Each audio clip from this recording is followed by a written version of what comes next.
laawol kisal ko laawol peewal e ɓantal. الحمد لله الذي أنزل على عبده الكتاب ولم يجعل له عوجا وأشهد أن لا إله إلا الله وحده لا شريك له وأشهد أن سيدنا ونبينا محمدا عبده ورسوله صفيه وخليله أرسله الله بين يدي الساعة بشيرا ونذيرا وداعيا إلى الله بإذنه وسراجا منيرا صلى الله عليه وعلى آله وصحبه وسلم تسليما كثيرا. عباد الله، اتقوا الله تعالى وراقبوه واعلموا أن الله عز وجل قد تكفل بحفظ كتابه العزيز فقال سبحانه وتعالى بعد أعوذ بالله من الشيطان الرجيم: إنا نحن نزلنا الذكر وإنا له لحافظون. صدق الله العظيم.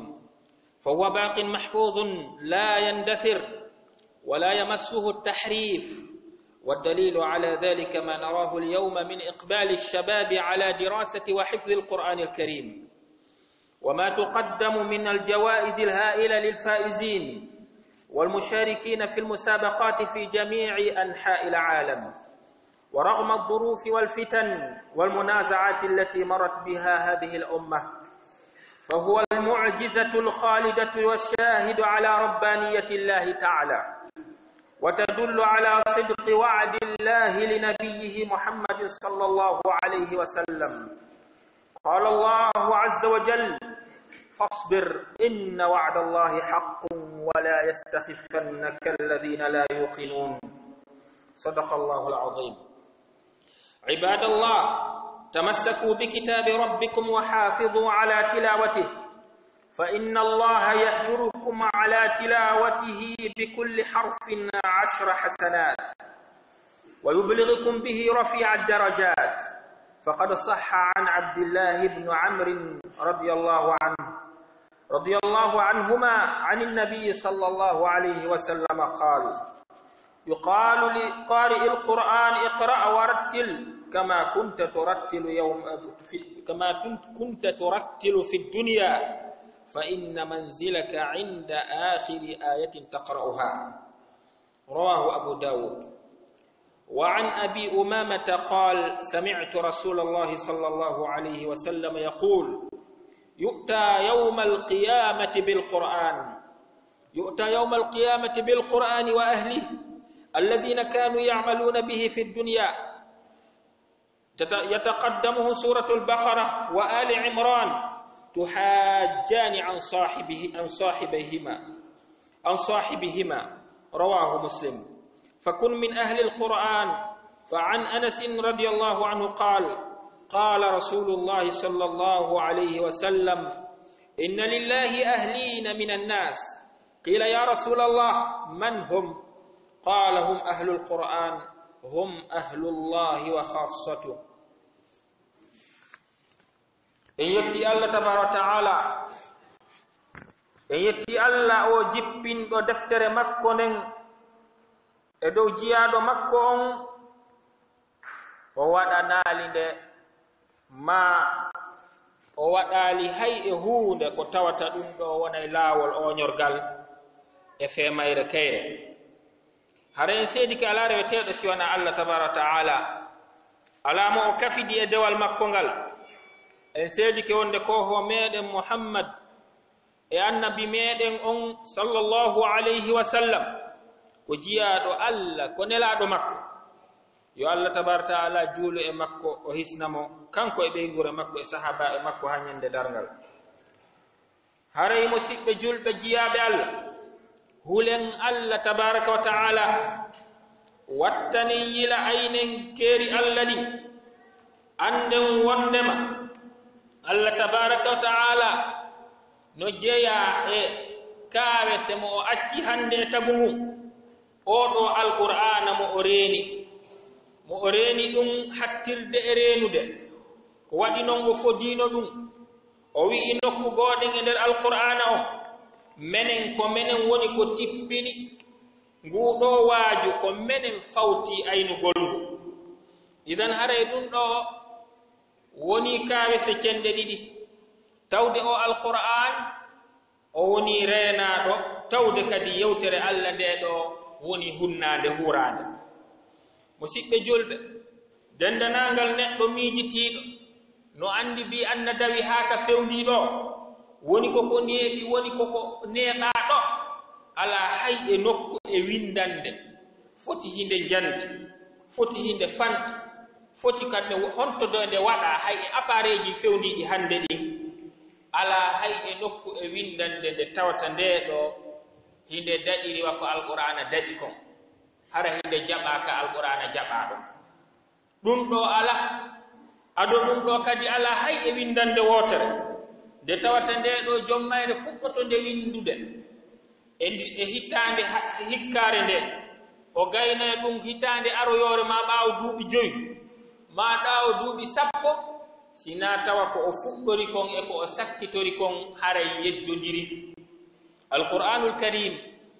kañum tippike e nder duuɓi 23 sa ndaari wona suratu baqara suratol bajjol ngol ɗo pet ko e nder duuɓi 23 ngol tippi ayeje maggol gasi tippade kono ayi ata hay e huunde ko luutondiri e muɗum seede adduɗo ɗum ɗo on o faayata o faljata himo andi ko feƴƴi himo andi ko fewni himo andi ko arata mo andi ko waɗi e ko waɗata e ko waɗali kon si waɗino honno waɗirta ɗum ɗo alqur'ana seediti ɗum ɗo woni seede e hoore kamba moolanaɗo mo tawata ayɓe jinna e yimɓe fof no dari fii yo nde alqur'anare yo nde jiiɓo se ndaari ayɓe ɓen ka yimɓe e ndaaray wano e saa'i fewndo Algérie colonisation neeɓuɗo e tellerma France tawi ɗum ɗo fof hiɓe newude algérien ɓe ɓe needi fii yo ɓe yejjutu fes mbaadiyanko maɓɓe tawal maɓɓe ngal ka diina l'islam ɓe janndi woɓɓe ittande makka ɓe woni paykoye haa fewndo ko ɓen yaltata ka université ñannde ɓe waɗanaynooɓe cérémonie fii yaltingol ɓe wi'a ɗeɗo tafaama tafooji wawndi wonde élément France waawowo wadde ko ɓe faala kon Algérie ɓe yaltoye nden ñannde kamɓe jannguɓe ɓen tigi jiwɓe ɓen ari no muuri sukaaɓe ɓen ardi e noone mo tawata ko mo alqur'ana wahyini on ko on woni e maɓɓe on tuma dendanangal yimɓe ko iwno France ari ɗon tawa fii cérémonie yaltingol ɓen ɗon on promotion ɗon on tuma ɓe ɗenki ɓeyni honɗum huwuɗon ɗo e ɗi duuɓi fof on tuma halfinanoɗo on nokku on mi yejjiti inde makko kanko wonno ko ministre halfinanoɗo fi Algérie e tellerma France o wi'i kayfa asna'u ida kana alqur'anu aqwa min faransa ko honɗum mi waawi nde wonno alqur'ana no ɓuri France doole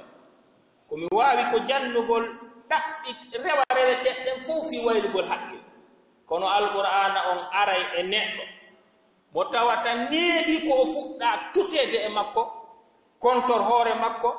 kontor neɗɗankaaku kontor jikku kontor kala no bani adama duwa wawde noon alqur'ana o ara yilta ɗum nde wootere watta on tigi ka lasli makko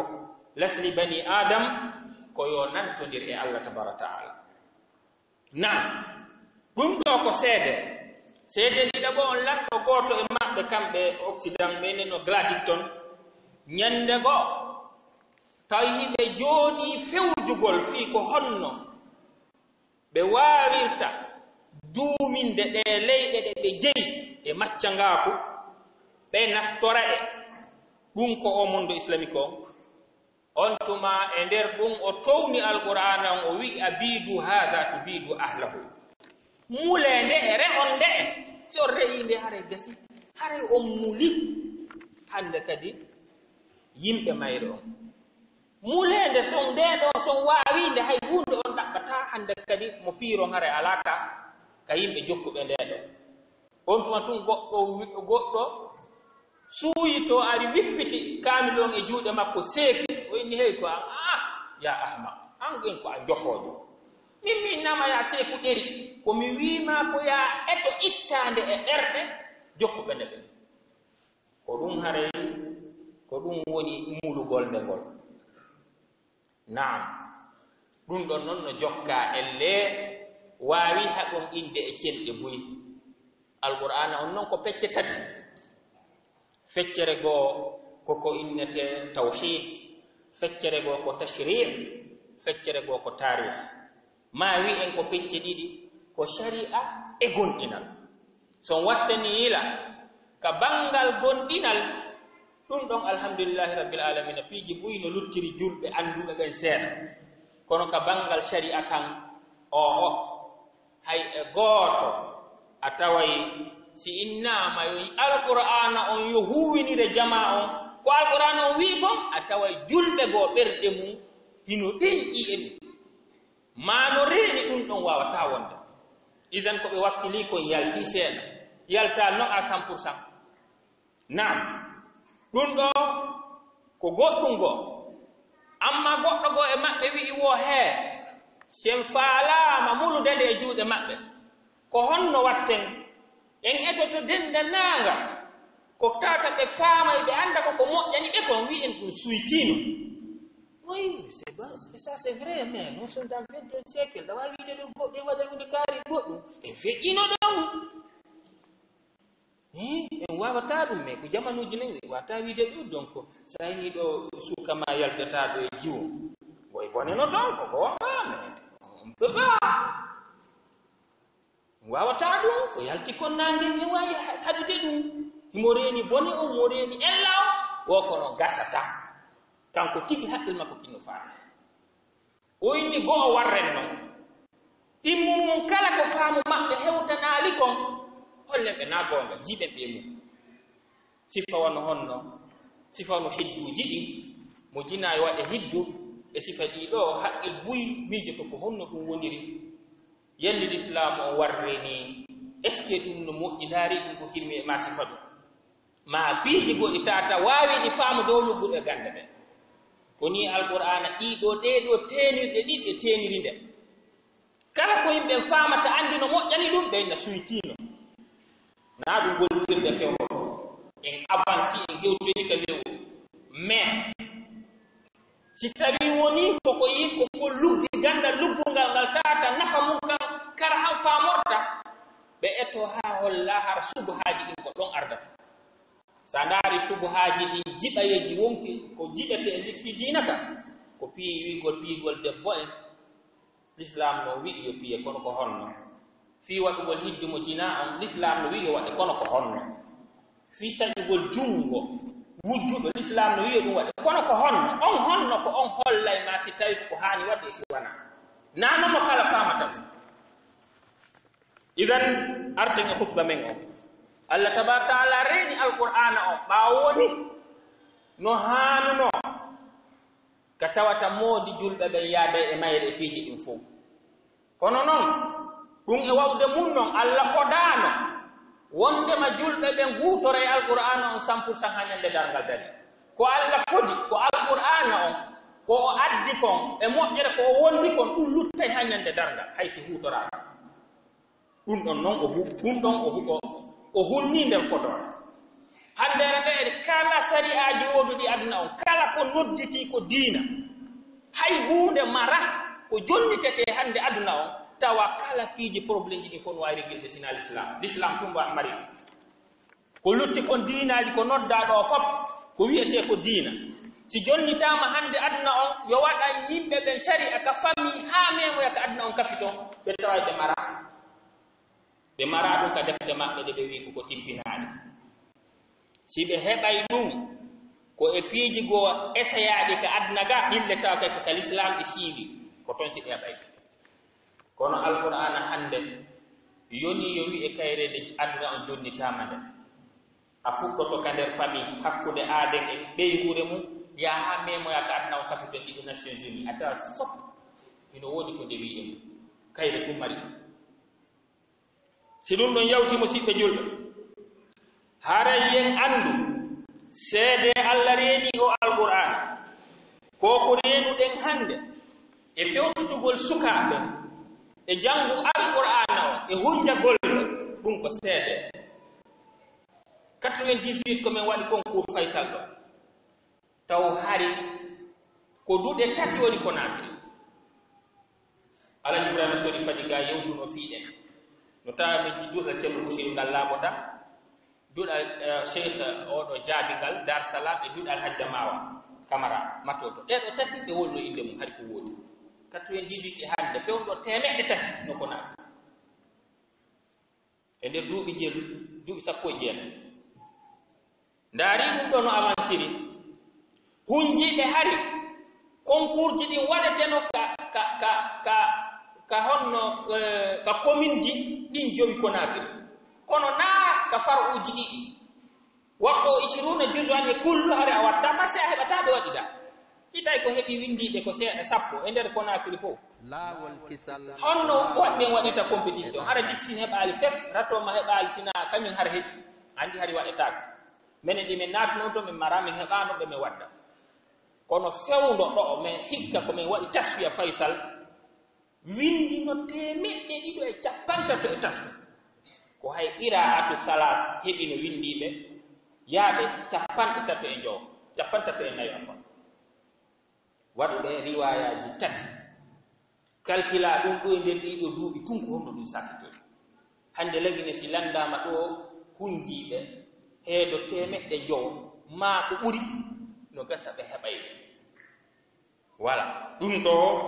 holli allah tabaraka taala hunni fodore o reenayi alqur'ana ɗum ɗo ko reenugol nde ka bindi handere nde sa wattanire si aduna on julɓe ɓen fof warama ha lutti quartier gooto alqur'ana on mulaali e nokkeli go misal wi'en ɗo hande aduna on fof ko lutti julɓe wo ko o commune ratoma ɗo pet a tawa e alqur'ana on mulata hunjiɓe nde ɓuyno ɗo ma wi'a ko famille ji go'o famille gootu ko ɓuri ngalɗinde kon woɓɓe eɓɓuno trompugol yimɓe ɓen ka alqur'ana ɓe windi kamilure ɓe itti toon kalfe tati pet ɓe labinide ha moƴƴi ɓe waɗi ka allah daali waman yabtagi gayra alislami dinan ɓe falan yuqbala min ɓe itti gayra on ɓeni waman yabtagi alislama dinan falan yuqbala min ɓe sakiti ɗen kamiluje ɓe soodi toyɗe tawɗe fof gayra on wattama tawi noon e mu'jiza qur'an kadi no ɗon ala ka gaynuji ɗiɗi fotti e nder alqur'ana siwana ɗum ɗon holli kadi diina l'islam kande wonno ko wajja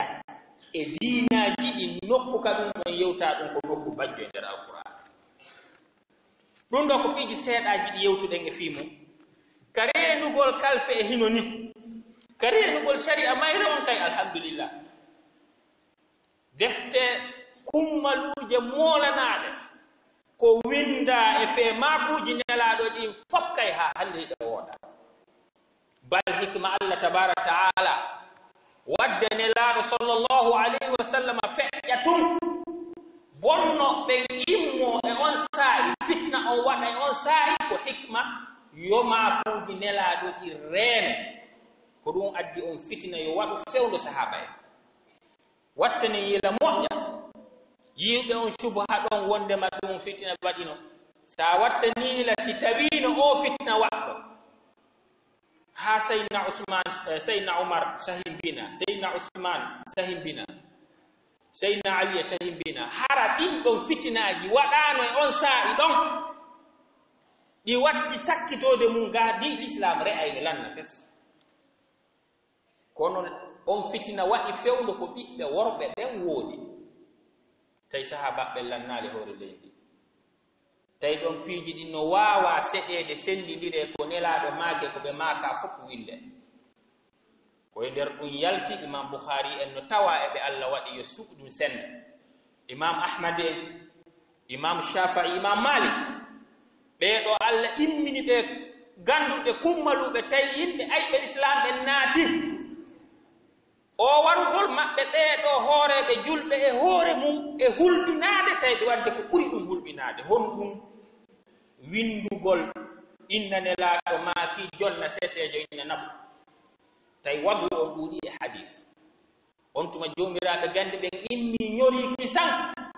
suɓi kala ko wi'etee kon no selli e maakuuji nelaaɗo ɗin ado sahaba en feƴƴude ɗum winda ɓaawo taabi'ina en ɗum ɗon waɗa defte ɗe tawata ɗeeɗo haa hannde hino luttini shari al islamu on ka fensitale amma shari al islamu on ka bindeere alqur'ana on no mooɓi fam musidɓe julɓe fii kala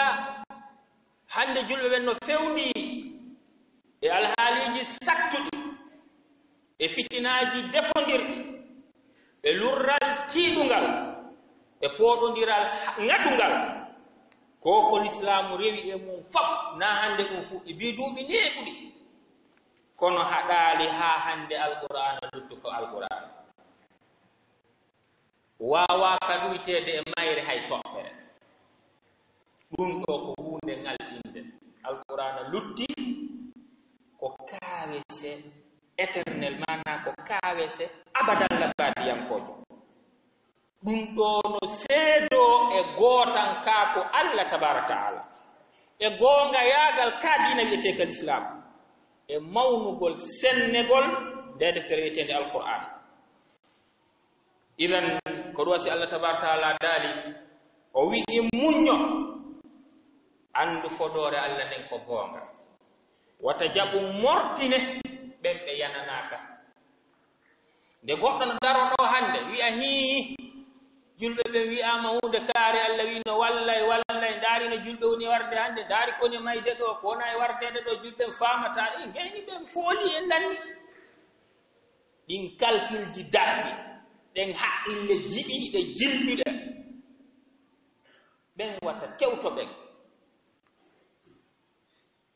wata tawde ballal Allah e fodoore Allah wondema annal arda yarithuha ibadiya salihun wata waɗo haa hawjine sikka ɗum waɗata ko ɗum waɗde inni walaysa kullu suqutin nihaya fa suqutul matari ajmalu bidaya wana yanande kala holli yanuɗo on fii makko gasi si tawi kala yanande ɗum ko bone awa honno yanande ndiyan ɗan ka leydi ɗum ko bone noon ko ɓuri moƴƴude fuɗɗoode ko tuma ndiyan ɗan tiiti ka leydi nde piitande ɗum ɓuri labeede moƴƴugol ɓuri labeede fuɗɗoode idan neɗɗo seede Allah no faalama wallude ballal tiiɗungal o defete jarrabuye tiiɗuɗo jarribaaɗo e nder lewru wooturu o wawata fotude e jarribaaɗo e nder hitaande taskoɗen enen gooto enen mo kala men hakkundeji men foti ka ɗaɓɓere gandal ma jawdi ma kala alhaali kala ɓurɗo sattireede ka fuɗɗoode sattenden tiiɗi ko on ballal tiiɗungal aroyta ɓaawo mum kono noon bani adama o yiɗa jarribeede o yiɗa sattede hay simo yiɗi si nde ari o wi'e yo nde yaa maayo nde ɓuyto o yejjitiino ko o sattira seeɗa kon nafa battane mum ko seeɗa wonoyta ko o sattira buy kon battane mum nafa kanko ko tiiɗi wonoyta idan wata hay e gooto yacco ko wannon junngo Allah tabaraka taala kañum hawja Allah tabaraka taala o hawja ko o waɗata kon ko e sunnaaji makko wowɗi ɗin fiiɗa hawji o hawja fiiɗa moni o hawja fiiɗa welti o hawja kanko programme makko on nanda e ko maako an programme ma on ko fewndo ka wuruɗaa ɗon e yaha fowto jooni programme Allah on ko bii o taggi leydi ndin haa mo kala hewtoya ka aljanna ma ka yiita ɗi programme ji ɗi nandata ɓay no wonirino haray julɗon ko yamira koyo o muñño ko o yamira koyo o aanu bonnere nde o bonni nde wata o aanu kodduri e Allah ma Allah hoddiri o ko Allah hoddiri ko yo wonu andu ko ko hikma Allah molana do woni si mi wi dum non innaka wata anan juldo wona do e tampinede nokkugo la ko o tampinira nokkugo Allah wadi dum ko jarribagol ma an dara eske a anay dum ka a anata sa anali don ara ya wofi ko mi faali ko akon ko Allah wadi ko ya jabu Allah watta ko boni battani mun ko mo idan wala yastakhifannaka alladhina la yuqinun wa tamurtina bembe yanantake jiyabe Allah jogita den deftere Allah de rentende dumo den e jangugol de ko wadi non Allah tabaaraka taala yobay e jangugol de gol kala hal feere baraji sappo o yottinay e mun kay darajaaji towɗi ɗi haray ɗum ɗo bila shak ko alqur'ana ni musidɓe julɓe baraji ka jangugol aduna yankoji e lahara yankoji baraji aduna ɗin ko dendannangal neɗɗo faamuɗo hewtuɗo on daraja faamugol ko alqur'ana nafata ko o anday ɗum karam ko jogoto me égyptien jowena tantawi o wino wosi a inni hida suni atawi la suni gongo hore ma wowli gonga ko suni mako ko fi lending ala e marsude suni ma wana dum de ko fi sa dali ka yata ton a heboyta ko dabbata ko wana dum de ko fi ko lama da kon welalima na dum mo kala meden do no gasan wonko suni ka bernde mum haray de burdi e mum non kono mo kala yo tas ko moƴƴa piiji ɗiɗi mi yewta ɗo ñande o timmini ɗi wo no haaniri noon o taway ngon suno yejjitay ceernojo o wi ɗum wo sa gongi hoorema ko piiji ɗiɗi pet waɗi ha suniɗa ɗin pet ko ɗin wiyete baraji alqur'ana ɗin aduna ɗo honɗum ko haajirul qur'an wa qalilul istighfar ɗiɗo ɗi waɗma ha suniɗa ko alqur'ana woɗɗiɗa imma a wawatande jangude ma hiɗa wawinde jangude kono a jangatande ma a jangayde kono a jangirtande no haniri no ko ɗiɗo sa daɗi ɗi pilicciɗo ko pellet gande ma nden wawa ɗum ɗo min ko hunde jarribande ka miɗo gongini nde jarribiɗe ne fof kayno andini ko nde gonga musidɓe julɓe bani adama joɗotako e jonde mum leere timmude himo janga alqur'ana himo tasko o immo himo jiɗɗi wawa wonde ɗum wawa wonde min na non jangowo fiyo timmin hisbe o na o mi woli inde mum na jangowo fiyo tippini na o mi woli inde mum ko jangowo anda himo so'ini ko yewtere Allah woni e yewtude himo taskade nden yewtere ko wonɗon e yewtude ɗo oɗo wata immade ɗon hino suni marsata amma noon jangowo fiyo hunjo tum ino tañƴini concours waɗay avion je ƴettamo naɓaka leydi arabo heɓa million ji o arta on no toon alqur'ana ranen hande buy kono wona jangirede ma o wonɗo e jangude nde fii no woowi tun tippinde si tippini hawnaaki barkiiji aduna aray ton mbiyoy on kayno ton ma naafi kamɓe e jangooɓe ɓayno fottaaɗo mbuuɗi no sendeede ɓen kam ko gude ɓen wallimɓe ɗa ɓen ɗon hendoto baraji ɗin ɗon ɓe yaada e majji suunoji ɗin ɓe fof ɓe rondoro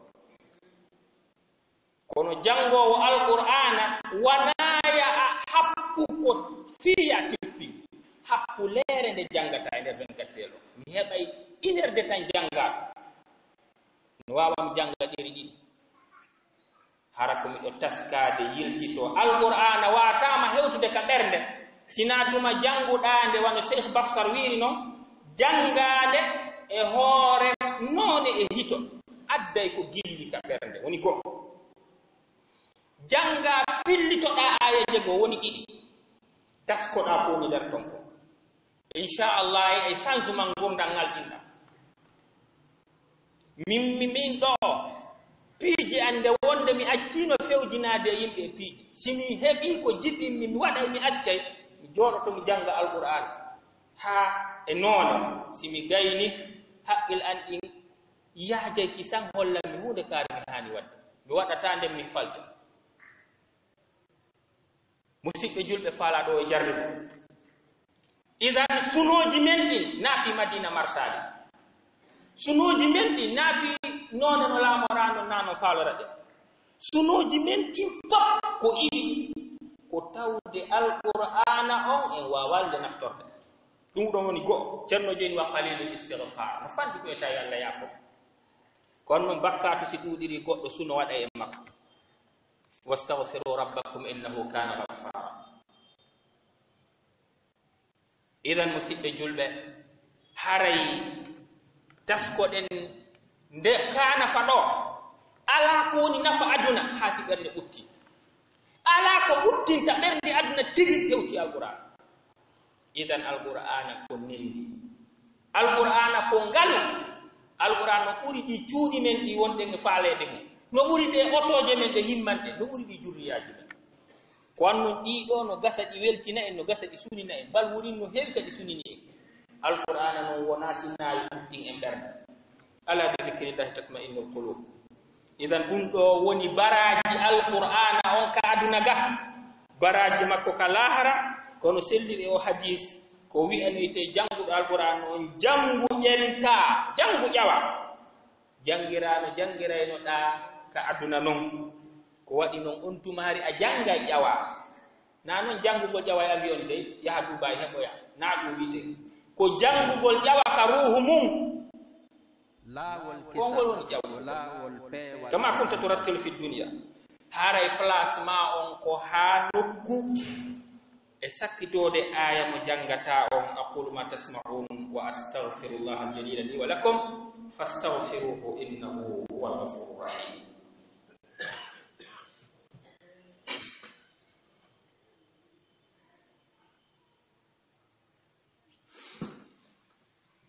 الحمد لله على إحسانه والشكر له على توفيقه وامتنانه وأشهد أن لا إله إلا الله وحده لا شريك له تعظيما لشأنه وأشهد أن سيدنا وحبيبنا محمدا عبده ورسوله الداعي إلى رضوانه صلى الله وسلم وبارك عليه وعلى آله وأصحابه وإخوانه أما بعد إخوة الإيمان haray ɓaawo en yettude Allah tabaraka wa ta'ala juulen e nelaaɗo makko on seedoɗen ala reweteeɗe si wona Allah kamawningol fiyaku makko si ɗum ɗon yawti kontinen yewtere men nden haa jooni baraji lahara yankoji ɗin ka alqur'ana ko ɗum ɗo wi'ete darajaji ɗin ka alahara ko embere alqur'ana on kono yalli en faama e hadise on e faamu fof faamu ka en faamira e hadise on bi majmu'i ma warada min al adilla hara kala ko jolli kon e dalil sawa an ka alqur'ana sawa an ko ka hadis e fe alqur'ana on ko non hande faamirde yalli goɗɗo jangoɗo alqur'ana hunjoɗo fi faandanduyeji ɗi annduɗen hannde ɗin alqur'an no hunjore bal ɗum naati nokkeeli buy e duɗe naati nokkeeli buy e famille ka tawata yimɓe ɓen no yiɗi hunjingol fayingol kon alqur'ana kono hay huunde ɓe maraka ɓernde maɓɓe sina o ko weeɗiti aduna ɗo yo ɓe tawe hannde duɗe ɓurayɓe heɓude jangoɓe ɓen ko duɗe ɗe tawata naɓay konkuruji haray pay kunkunyo kun etto hikka dey haray ɗo kankun kay ko ɗumanno na ɗum na ellan kono noon ko honɗum woni ka ɓernde ma an ko ɗum waɗi ceernojo goto eno Saudi ɓe no Cheikh Mouhamadou Mohtar Shinqiti ñande gom nanno mo inna kanko mo kondani ɗe ɗo konkuruji ko woni aduna on kon fes o jaɓɓa hiɗen tawta mo seeɗa hiɗen salo seeɗa o ndaari bange hombo battane ɗen tereden no satti ɓuri rewigol Allah terede concours ji alqur'ana on e nder aduna on ɗi woni sabu alqur'ana on hunjama moƴƴa kono ɗi woni sabu alqur'ana on yalti e fee Allah naati e fee Allah ɗum ɗon ko ɗum son wattani ila sumayano arde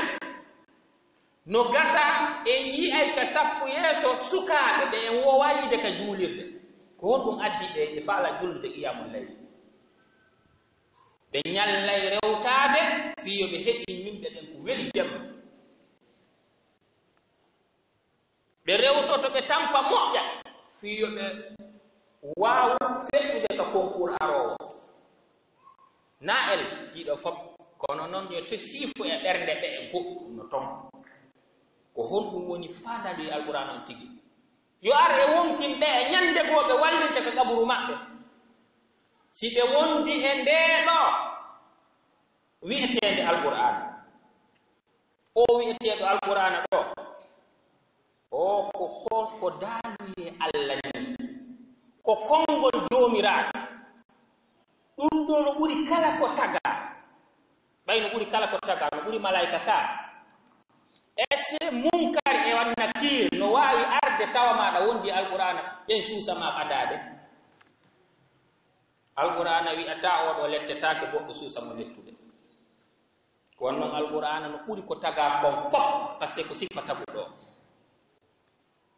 ko ɗum waɗi si ɓe joomiraaɓe gande ɓen hayno dagini yo alqur'ana wondire par ce que sa wondiri alqur'ana na ko taga wondirta hay si tawi sharia wi aya wondiri alqur'ana kono sa wondiri alqur'ana a shirka sa wondiri noon e laaɗo haray a shirki sa wondiri kaaba on haray a shirki sa wondiri jibril a shirki kono sa wondiri alqur'ana a shirka par ce que alqur'ana na ko taga no Allah ɓurdiri yimɓe ɓen noon ko noon alqur'ana ɓurdiri konguɗi no Allah ɓurdiri ko tagi kon ko noon alqur'ana ɓurdiri konguɗi taggaɓe fof jooni noon si Allah artikima wande tawi amara faandandu e mayre sina kum aduna hum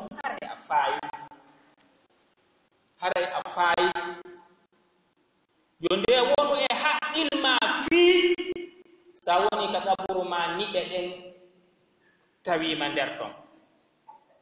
niwre ombiteede niwre tumbere jemma ñande e ɗuggo e niwre yejjiteede tende naangal yimɓe ɓe fof ko ɓe yiɗuma kon fof ko wullugol wulla haa kono ka binde kaburu ko ɗon ɓe yiltoto ko ɗum waɗi si shaqiqu oɗo wiyete hatimul asam o wino o jangi e juuɗe karmo ko makko ɗum ɗo wondema yimɓe ɓen fof yiɓɓe ɓen fof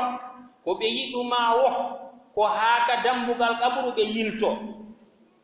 siko ɓiɓɓe ma siko mawɓe ma kala wonɗo geɗalɓe e mawɓe fof e sonnaɓe ma moodi booɓe ɓe wullay haa gite wojja kono kala wi'aaɗo haray seene itton ɓe ɗo sawtende jemma gooto ombite ɗon o fof nder ɗon ɗumti jaɓata naatide tae ma ka kaburu fes ko giɗo gooto pet jaɓata naatude ma ka kaburu hombo golle maɗe ɗen golle ma no idan wata a bonnir e sabu mo yiɗɗa wata bonnir e sabu mo annduɗa idan haray ɗen waydaraɗe ɗo wi'en alqur'ana on en mara ko woni e hoore leydi wa makko en mara ko nafata en ka gurdam men aduna wa makko ka gurdam laara itti e sikke ɓay ko alqur'ana tum woni laawol aljanna en mara laawol go'o dambugal ka aljanna sina alqur'ana en mara ko andina en no daɗire yiite sina alqur'ana joni noon e hino ndam puccu ndan hollande min yewtuɗo on ɗo on ɓuri lowde e gon sengo ɗon en tori Allah tabaraka taala Allah nafi en deftere makko allahumma arina alhaqa haqqan warzuqna ittiba'a wa arina albatila batilan warzuqna ijtinaba allahumma ij'alna min ahli alquran alladhina hum ahluka wa khassatuka bi rahmatika ya aziz ya rahim allahumma a'izz alislam wal muslimin wa adhill ash-shirka wal mushrikin waj'alna min hudati al-muhtadin allahumma aminna fi awtanina وأصلح اللهم أئمتنا وولاة أمورنا واجعل ولايتنا في من خافك واتقاك واتبع رضاك برحمتك يا عزيز يا رحيم